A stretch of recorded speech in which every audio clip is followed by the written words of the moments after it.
Assalamu alaikum, урматтуу кыргыз элим, урматтуу достор.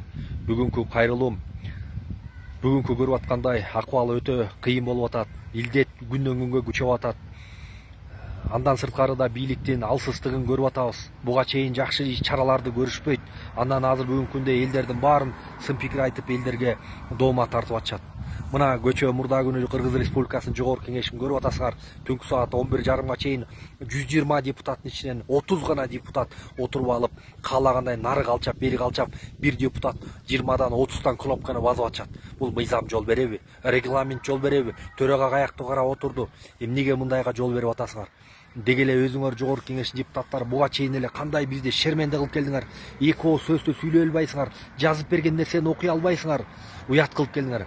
Жаңылбаган жак, чалынбаган туяк жок дейт. Бирок бир жолу жаңылды, эки жолу жаңылды. Но мамлекетти шерменде кылбадыңар силер. Кайсы бетиңер менен ушул сөз эркиндигине, ушул кечирип койгула мени, жанагы аялды чыгарып алып, кайра ошол мыйзамды өткөрдүңөр. Уят да.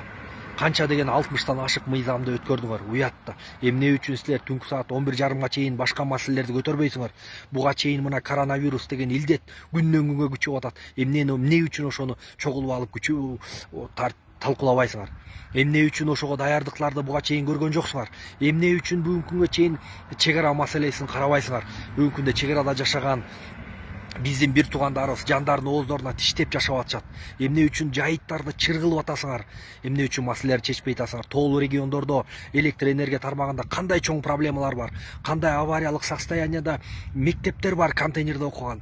Көгөрүп кеткен авариялык состоянияда бала бакчалар бар. Канча жылдан бери бала бакча салынбай келаткан региондор бар. Эмнеге ошону ойлонбойсуңар? Айтса эле жаман көрөсүңөр. Мына 30-дан ашык өкмөт кетти.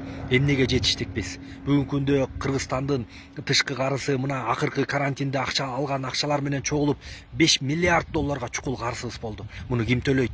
Ким ойлонот? Азыр жаңы төрөлгөн бала 3 күндүн ичинде чыкканда туулганы жөнүндө күбөлүк алат. Ошо күбөлүк алганда эч наристе, эч күнөөсү жок наристеге 800 доллардан ашык доллар моюнда карыз илинип атат. А жеген ким, ичкен ким, бирөөнүн артын жалаган ким, бирөөнү аталап апалаган ким, саткан ким, Кудайдан коркпогон ким, тендерлерди жеген ким, налогтон жеген ким, таможнядан жеген ким? Силерсиңер. Карапайым калк эмес. Кимдин 10 квартира тамы бар, кимдин кабат этаж үйлөрү жана башка жерлерде укмуш бизнестери бар, кычыраган маштелери бар. Ким? Карапайым элде жок. Карапайым эл бүгүнкү күндө жандардын ооздоруна жандарын байлап коюшуп, кредит деген балага кабылып, азыр мына кредиттерин төлөй албай, соодалары болбой өтө кыйналып атат. Аны ким айтат? Эмне үчүн түнкү саат 11:30 чейин элдин кредити жөнүндө сүйлөбөйсүңөр? Кредитин кантылып кутулуп беребиз деп. Эмнеге сүйлөбөйсүңөр? Эмне үчүн мигранттарыбыз четте жүрөт? Ошо канча деген жүздөгөн мигранттар мына бүгүнкү күнгө чейин кире албай, чек араларда ачка ооруп атышат. Аларды эмнеге ойлоп койбойсуңар? Башка мамлекеттер бир жаран үчүн эмне деген чараларды көрүп, эмне деген иштерди кылып атат. Айтса биз жаманбыз. Бул ким болду экен? Мунун артында ким турат деп. Биздин артыбызда эл турат, Кудай турат. Чындыкты айтканда чындык чыркырап кала берет экен. Урматтуу бийлик, эсиңер барда этеңерди жыйгыла. Эмне үчүн ушу бүгүнкү күнгө чейин 300 гана үй бүлө, ошолор гана силер гана тайраңдайсыңар? Башы ооруган оорун өлбөйт дейт. Силер маселе болбосо, проблема болбосо, башыңарда кредит болбосо, балдарыңардын баарын чет мамлекеттерде 20 000, 30 000 доллар төлөп, контракт төлөп окутуп атасыңар. Эмне үчүн биздин балдар биякта ушинтип авариялык состоянияда болгон мектептерде, бала бакчада окуш керек? Биз дагы ошого татыктуубуз. Бийликтин ээси ким? Бийликтин ээси карапайым эл. Биз болбосок мамлекеттин казнасын ким толтуруп атат? Бизге окшогон жеке ишкерлер аспы көппү көрсө көл болот дегендей мамлекеттин казнасын толтуруп аткан биз. Ошол аспы көппү? Канча деген салыктарды, канча деген таможенный пошлиналар биз төлөп атабыз. Ошолорду силер толугу менен жеткирбей атасыңар. Мамлекеттин канын соруп атасыңар. Мамлекеттин ичинде жашап аткан майып, мунжулар, жетим жесирлерге келген ырыскылардын баарын соруп атасыңар. Бир күн келет, Кудай таламдын алдына жооп бересиңер. Ошон үчүн 300 гана үй бүлө жыргап атасыңар. Баягы эле куда сөөк, бала бакча, балалар, өкүл балалар, бажалар силер эле.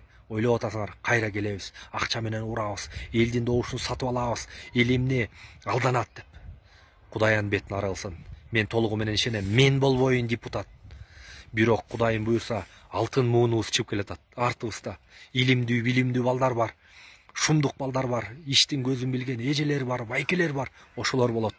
Кудайым буюрса үнүбүздү, добушубузду сатпайлы. Урматтуу туугандар. Буюрса баары жакшы болот. Үнүбүздү, добушубузду сатпайлы. Ушул арамдарга, арам нерселерге аралашпайлы. Арамдарды албайлы. Кудай таламдын алдында жооп берчү булар күн келет. Булар саткындар. Бүгүн көрдүңөрбү, бийликке ким келсе, ошолордун болгон жерин жалап атышат. Бийликтен ал кетсе аны жемелеп атышат. Кудай жеткирсин. Урматтуу достор.